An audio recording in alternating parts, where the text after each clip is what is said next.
In robotic grinding, first be clear about which side actually moves. Here the robot carries the part and the belt and wheel stay fixed.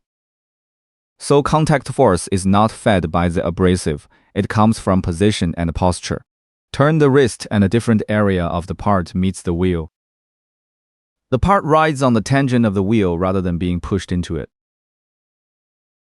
Change the approach angle and the amount removed changes with it.